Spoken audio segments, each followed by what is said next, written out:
ให้น้องเป็นหาอ้ายอาสาเป็นแห่อ้ายเป็นคนหาเจ้าคอยเก็บแบ่งสร้างฝันด้วยแรงที่อุ้มด้วยรักเห็นดีน้ำบ่หรือมีแล้วบ่คนที่เจ้าหักส่งยิ้มแทนการรับปากก็ได้เด้อถ้าอายกันตกลงบ่นางถ้าอายแต่งตั้งเจ้าเป็นหวานใจขายความคิดนี้ฝากไว้เป็นการบ้านใจให้ลองช่วยฝันอย่าตัวกันเด้อถ้าน้องมีคนชาย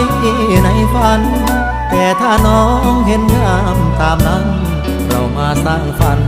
ช่วยกันเด้อ